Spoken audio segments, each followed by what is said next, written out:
நான் வந்து தமிழக முதலமைச்சருடைய பிறந்தநாள் விழாவிலே சொன்னேன் இத. இந்த வார்த்தை இன்னைக்கும் பொருந்துது. சோ அவர்கள் வந்து முகமது துக்ளக் படத்துல சொன்ன டயலாக் ஒன்னொன்னுமே இன்னைக்கும் பொருந்துதும்பாங்க. அது மாரி வந்து முதலமைச்சருடைய பிறந்தநாள்ல மார்ச், ஏப்ரல் நான் சொன்ன விஷயம் வந்து இன்னைக்கு ஓடிட்டு இருக்கு. எதிரணி வந்து ஐபிஎல் மாரி மாறி இருக்கு.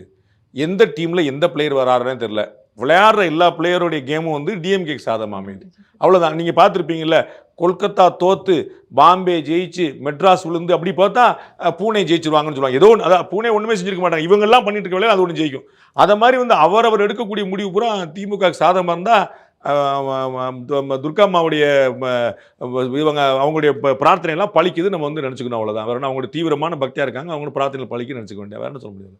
ஸோ இப்போ செங்கோட்டையன் அவர்கள் அதிமுக விட்டு போயிட்டாரு. அமமுகல அஃபிஷியலா ஜாயின் ஆயிட்டாங்கன்னு எடுத்துக்கலாமா சார்? ஓபிஎஸும் இப்ப நம்ம பேசிட்டு இருக்கிற வரைக்கும் நான் ஒரு 1 ஹவரா நான் கவனிக்கல. அவரை வந்து அதிமுக விட்டு விலகினதா நான் பார்க்கல. இல்ல நான் அவரை நீக்க துணிய ஐ மீன் நான் எதுக்கு பயப்படணும் அப்படிங்கிற மாதிரி நீக்கினால் எனக்கு ஒன்றும் பிரச்சனை இல்லை அப்படின்னு அவர் சொல்லியிருக்கிறாரு.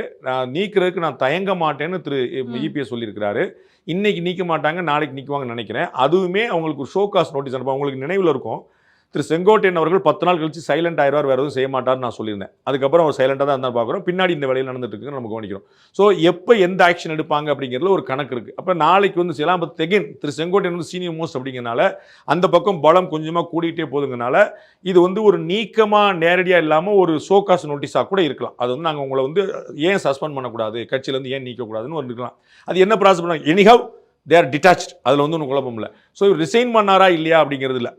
ஒவ்வொருத்தராக போக அது பலவீனம் தான். அது வந்து திரு இபிஎஸ் அவர்கள் உணரணும். இவங்க வெளியில் போய் இவங்களுக்கு ஒரு நான் ஏற்கனவே சொன்ன போல ஏடிஎம்கே அப்படிங்கிற ஒரு கட்சி சிம்பல், கட்சி ஆஃபீஸ் இதெல்லாம் ஒரு இடத்துல இருக்குது.